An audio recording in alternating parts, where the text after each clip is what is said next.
Welcome. I'm Nira Berry, your host of Happy and Healthy, where we explore all the many ways of keeping you feeling happy and healthy.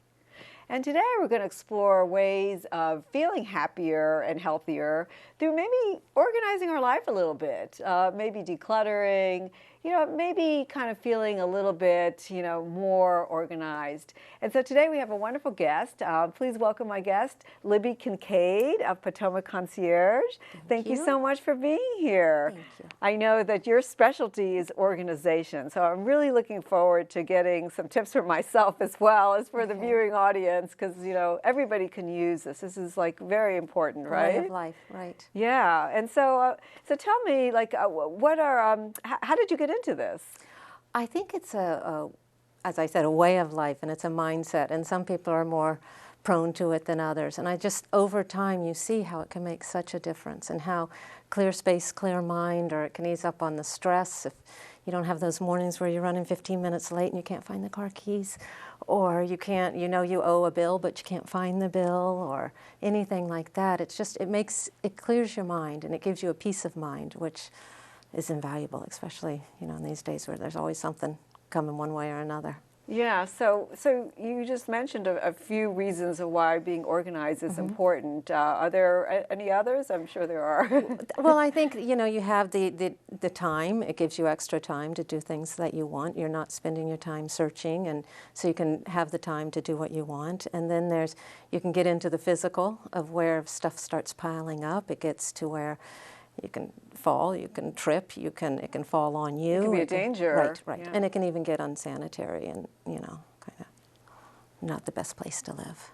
Yeah, and it could not just be a danger for you, for anybody that comes in the house, or it could potentially be a fire hazard, I imagine. Right, and rodents. Yeah. And, oh, sure, you've seen all that stuff. Yeah. But also, there's emotional aspects of it, right? Right. I think it can cause, in couples or in families, it can cause strife as to where one person is organized, the other one isn't, and can make you go crazy because they can't get on the board with the program. So if you can simplify and you can make it as easy as possible for everybody, and you have systems set up, and then go from there.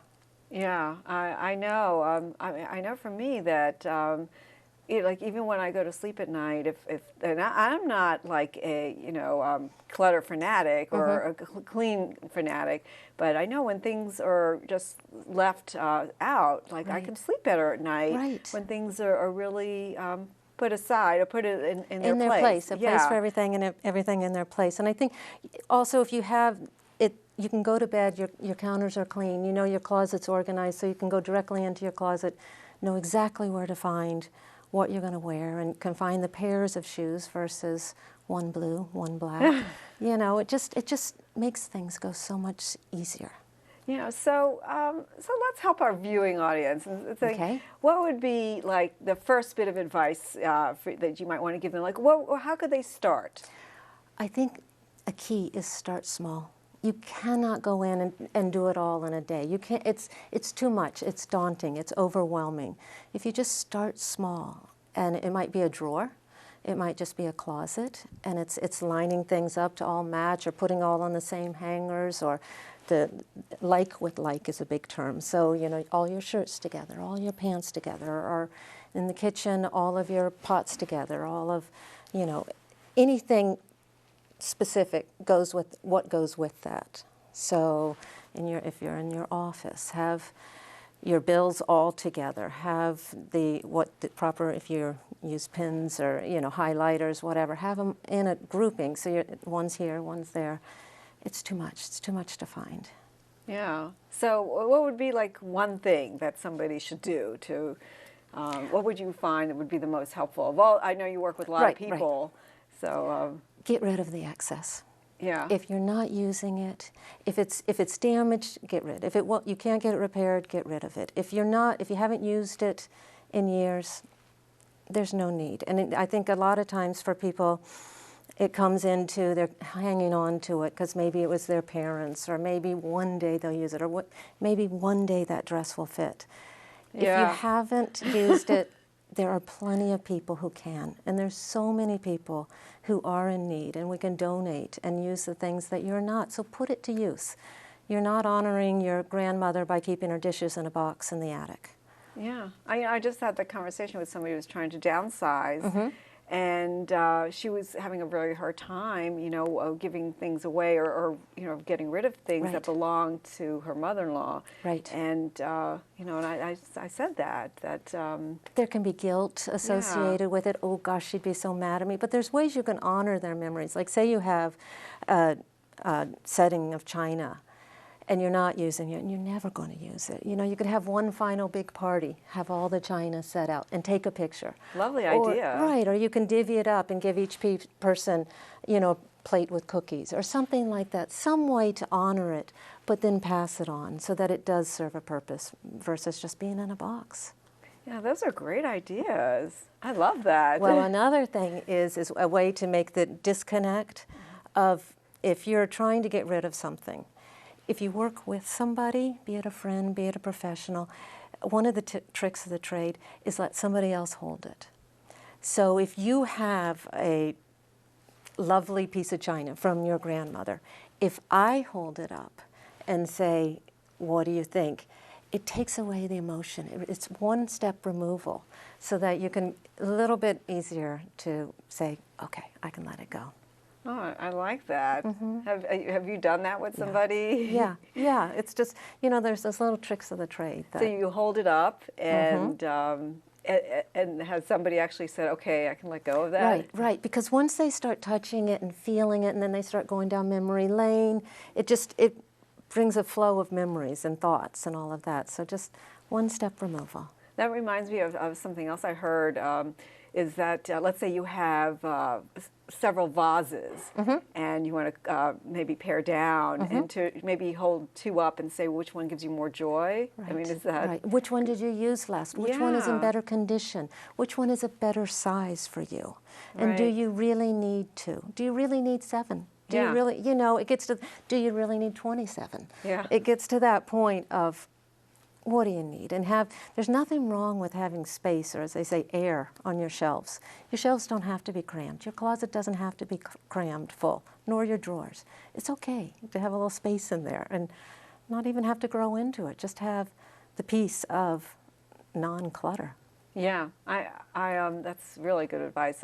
I know I was recently trying to go through and declutter some stuff, and I found like several of the same thing, and I feel like, oh, I should just give these away. And then I think, oh, what if I need it?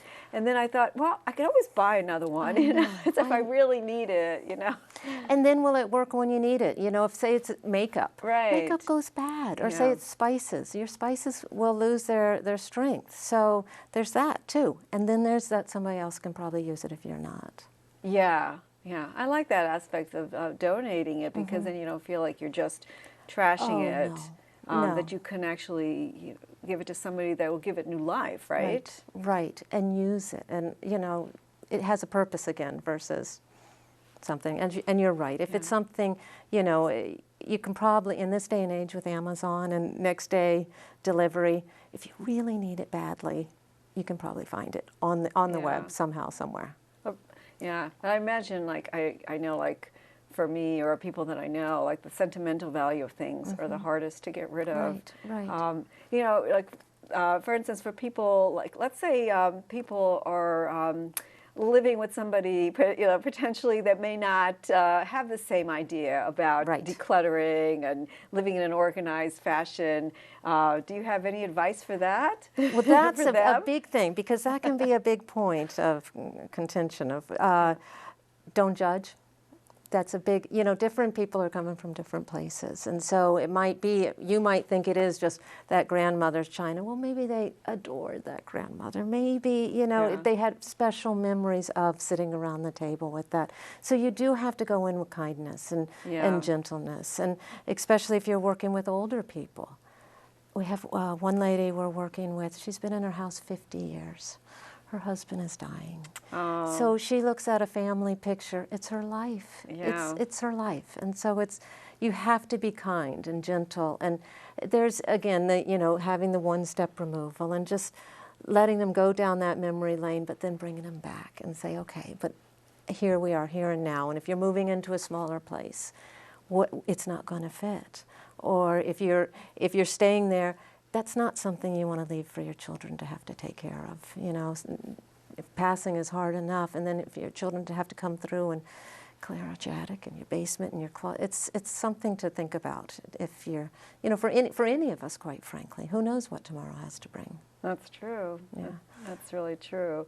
You mentioned like a photograph, and I know a lot of people who have a lot of photographs in their homes, Right. and so, some of them are in albums, some of them are not, and they're just loose. You know, in the day before the digital age, a lot of people had a lot of photographs in their home. What do you recommend for keeping that organized and scaling that down? Right. Set some time aside. Some people have big boxes of photos. photos. I know, big boxes. Set the time aside to do it, because if you don't, I'll get to it. I'm waiting for. Set some time. Put it on your calendar. Enlist a friend, enlist family, or whomever to work through it with you, and do it again. Start small. You know, there's that saying on how to eat an elephant, one bite at a time. Yeah. So you start small and get rid of the duplicates. Get rid of the pictures that aren't so good, that aren't flattering, that are blurry or whatever. And then you can give away some of the excess. If you have children and there's cute pictures of them when they were children, give them to the children. Let them decide what they want to do with it. And then it's an age of where you can get things digitalized, and there's online where you can scan all your pictures in and then do the books, that kind of thing. Or there's companies of where you can send a stack of pictures and they will digitalize them for you, and then you have them online, and then you can allocate them to different people and all of that. But I am still. I like that idea. Yeah, I like that idea, because it's hard to. Sometimes I know I'm personally very attached to like my photos, especially of my kids when they're young. Right. And so maybe if I could take a picture of it, put it online in a cloud somewhere, then I know they're not gone forever. It's not gone. Right. It's still there, and there's nothing wrong. I like family pictures around. So it doesn't have to be. To be organized does not mean you don't have anything and it's minimalist that's not what it is. It's more having everything in its place and being able to find, specifically where something is. So it's not, oh gosh, it is, oh, I need a highlighter, desk drawer, right on the side, pull it out, use it, put it back. And that's the ticket to organize. That's the day-to-day maintenance, is put things where they belong. At the end of the day, your counters are clear. It's not a complete mess. Or every time you come in the house, hang your keys on a little hook or in a little dish. So it's not that they got dropped off in the living room, the kitchen, here or there. So it's those little steps. So it's like the follow-up is really important. Right. So it's not just getting things where they belong initially, but it's also doing it on a daily basis, the follow-up and remembering to do that and making the time to do that. Right. So it takes a continuous effort. But then you have continuous reward. Right. Because you look at your closet and you go, ooh, that looks good. Or you're getting ready and you can find it right there. Or you're... I love that. I love that. So we're going to just take a quick break. Okay. And I love all your ideas and suggestions and helping us live a better quality life, really. So we're going to take a quick break. I'm Nira Berry, your host of Happy and Healthy. And so come right back. We just finished dinner and it was time for homework. He hates homework. I know he's bright. Why is it so hard for me? He's I'm just trying gotta as try a hard little as harder. I can. 1 in 5 children struggle with learning and attention issues. Go from misunderstanding to understood.org. Hi, welcome back. I'm Nira Berry, your host of Happy and Healthy, and we're going to continue speaking all about keeping ourselves organized and feeling great as a result of it. And we're speaking with Libby Kinkead of Potomac Concierge. So Libby, I know so many people want to be organized and to be able to know where everything is in their house and or at work or anywhere in their life. But they procrastinate. They say, oh, I'm going to do it tomorrow, or I'm going to this and that. Why do you feel it's so hard for people to get started? I think with any task, it can be overwhelming or daunting. And we have so many clients, and we'll go to their house and they'll say, is this the worst you've seen? This is just too much, it's too much. And we're like, no, on a scale of 1 to 10, you're, a 5. So a lot of people, it's a source of embarrassment. It's a source of just lack of control. And so I think to see it, and it can be, if it's the whole house, that's too much to say, I'm going to get this taken care of. So that goes back to, again, start small. And then you'll have the rewards of that. And it gives you the encouragement to go and start another place, and how it makes your life easier and all of that. And I think it's when you start small, it's just a matter of like a drawer or a closet or something, just a small area, a corner of your room. And a lot of times you pick, what's your greatest pain point? So is it of how your bedroom, which it should be a sanctuary, is a mess? So, or there might be another where you have the endless, you can't find your keys. Or you might have where you open a cabinet in the kitchen and everything falls out. So pick your pain point and start there. A lot of times it's, again, to have a friend help you or somebody help you, just to make it more fun. Put on some music. Have a look at it where you're going to make a difference. And then it's be ready, be prepared. Big thing is garbage bags and donation bags, and then bins for the little stuff, and just whatever space you're working on, be prepared. So it's not just you get started and then it's the piles and you say, I'll get to those later on. So have the tools handy. If you're working in your closet, a lot of times there's the streamlined hangers, and the hangers that you can have several pairs of pants on, or hang several sweaters on, or your scarves. So have the tools. I love those. I love those. What other tools? Depending on the area, say it's your desk, I think you look at your desk in any area as it's kind of the prime real estate, and have only what you use on that space. So it might be a to-do list pad along with your pen. It could be then your calendar, then your calculator. This is my desk. And then just your files of what's imminent and what's happening. And then in the drawers, it's the top drawer is what you use the most often. And it goes to if you're organizing your kitchen.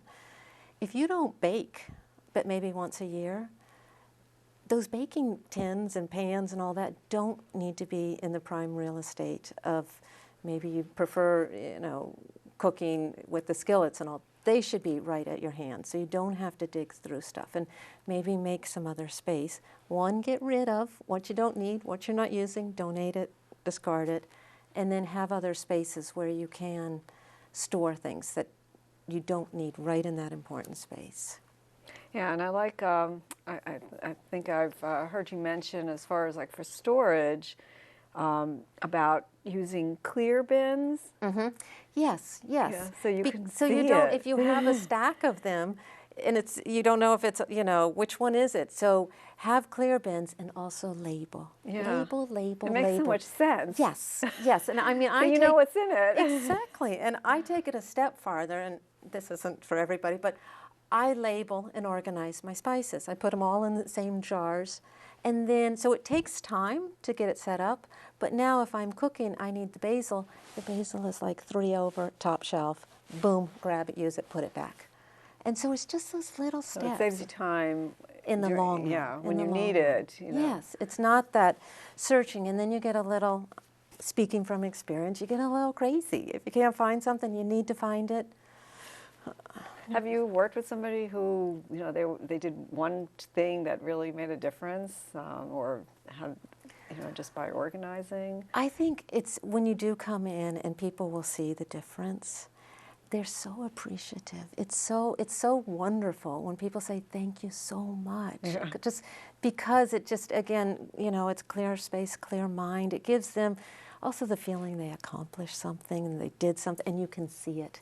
Yeah. It's visual. It's not kind of, so it's a feeling. You can definitely feel their feeling. Yeah. So what other tools can you give us? I know there's, as far as like going through junk mail, I mean, there's so many different tips and tricks that you can give us. And when you're going through your mail, stand by a recycle bin. Do your mail. When you bring it in the house, go directly to the garage where your recycle bin, stand over it and throw it away. Then and there, take care of it. So and the same as when you come. Such a great idea. Because it just piles up, and we've had clients who have had literally years of mail.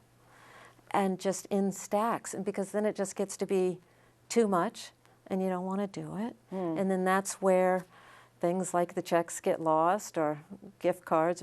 We had a client who literally we were working with them and they found $30,000 in checks, gift cards, rebates, and it's just because the mail had stacked up and hadn't been gone through. Wow. So think just the financial return, it's just phenomenal. Yeah. Yeah. And even just I find like people hold on to things often because either it's sentimental or they just it meant something to them at some point. Right, But then they never see it and never look at it, so it's How meaningless. are you honoring it's not, the memory? Yeah. And then when they go through it, they actually get to relive the experience or what the meaning was. Right. And then make the decision. Yeah. Is this good enough? Is this, this has brought me joy, which is a tag term these days. But yeah. And then can it bring somebody else joy? If I'm not using it, if it doesn't have a place, in my space, then move along. And there is a freedom to having less. There really, the expression less is more. Yeah. There is a freedom to that. It's you don't have as much cleaning. You don't have as much if you're moving. That's a big part of our business, is going in and helping people declutter before they move. Because don't move it. Don't pay to move it if you're not going to use it. Yeah. I know a lot of people that downsize and or they're moving maybe from a more of a larger house to an urban environment where everything's smaller, and they're downsizing, and then and it's really hard for them to go through everything. But then at the end, they always say the same thing. They always say like they feel lighter. Yes, and they don't miss it. They don't feel miss like it. a certain freedom. I really. I've heard that so often. Right. And another so it's trip, like a gift you're giving yourself. Yes, and you can see it every day. You live it. You live in it. So it's not just something, a pretty dress you bought yourself that you wear once every so often. You're living in that space, and it's continuously rewarding. Wow. So what do you recommend that we do every day? Like, what can we do every day that for the general population? Right. Well, there's the little steps that for the things that you have set up, like putting your keys in that dish, or there's doing your mail over the garbage, or there's a one in, one out rule. Oh. So if you make a purchase, shoes, new pair in, old pair out. So they don't accumulate. And usually you can find an item, if you buy a new sweater, usually you can find one that you haven't worn, or maybe it's the same color but an older style. One in, one out. Oh, that's always good to know. Yeah. And then there's also keep your mind on. It's kind of a constant state of mind. So if you're in your pantry and you happen to look and you see, just glance and you see expired food, get it out. Yeah. Just take care of it then. At the moment. Yes. Yeah. And one thing before we end, I know, with the younger generation, with millennials, or it's I think you've mentioned that there was something, their different experience for them. Or? That's what we're finding, that of more people as they are moving from the big family house and downsizing, that they have a lot of stuff and they think, oh, the kids are going to want this silver set. Oh, the kids are going to want the china. They don't. Yeah. They don't. And so it's gotten to be, kids are now a little more minimalistic, and it is about they're going more for experience, a trip versus an accumulation. Yeah. So there's now a big thing about how to get rid of your stuff, because nobody kids wants don't want it. And the charities are even getting picky because they don't have space, and nobody wants it after that. So it's getting more and more. Well, thank you so much. You've really given us such good information. Could you give me your website so people can reach you? Sure. It's www.potomacconcierge.com. Okay, great. And just like, is there any pearl of wisdom or anything, that the one little thing that you think could make a difference for us? Take it easy on yourself. And others. Don't judge. It's just a process to get through, and you can get there, and you will see the benefits. But Don't beat yourself up. That's really wonderful. Exactly. Don't be too hard on ourselves. Right, right. We all have our strengths, weaknesses. That's actually great. Thank you. So thank you so much, Thank you. Libby It was a Kinkead. pleasure. I really appreciate you giving us all those wonderful tips and information. I'm Nira Berry, your host of Happy and Healthy. And stay tuned. We have one more segment of What's Good to Know coming up. So we'll be right back. So there you are, shuffling through a stack of resumes, and you come to mine.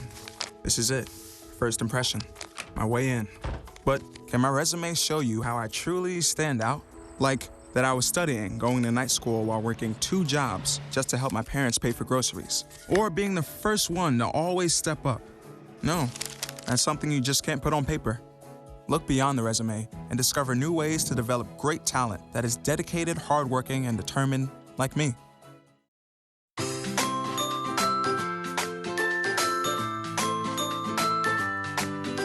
Hi, I'm Nira Berry, life and happiness coach, and your host of Happy and Healthy. And now it's time for What's Good to Know. And as part of my series on success at work and in life, I'm going to talk to you about how you can feel happier and feel more successful. And one of the ways that you can do this is really prepping for success. And you know, what is prepping for success? It's really prepping for life as well. And just think about it this way. When we go on a road trip, don't we first envision where we're going to go, like what it's going to look like? You know, when you go on the road trip, sometimes you may bring snacks. You may think of like many obstacles that might be in your way, like maybe it might rain. You bring an umbrella. Maybe you plan ahead and get a hotel room or a camping site. But it's always good to plan ahead, right? So life is just like that. Life is just one big, long road trip. And you can plan for a good one. You can really create it. Envision yourself first what you want your life to look like. What would your dream life look like? Would it be filled with people? Would you be working on your own in a more secluded place? You know, think of like how you want it to look. And really you can map out your life, whether or not it's work or your personal life, exactly how you want it to be. And you may think about first envisioning how it will look, and then you may also think about what support you might need. You know, will you need education? Will you need to live in a community? Or, you know, maybe just have one person that'll be a mentor. And, you know, and also plan ahead for what obstacles may come up. And this is something that's always good to think about ahead of time, depending on what your personal needs are and requirements. You know, so really plan for your real life. And it's not just like something that happens. You can really plan for a successful one. And when you get there, sometimes you're already there and you may not even realize it. So look around you. Take a minute to really think about it and realize that you've arrived. And you know, once you've arrived, you may even really appreciate the level of success that you've already achieved. And really think about where you want to go. And once you know where you want to go and have that clarity, it makes it easier to find it. So start planning your dream life. And I can help you get started and put the gas in the car of life. I'm Nira Berry, life and happiness coach, and you can reach me and let me know how it's going at happyandhealthy@mmctv.org. And you've been watching Happy and Healthy. I'm Nira Berry, your host, and I hope you have a happy day.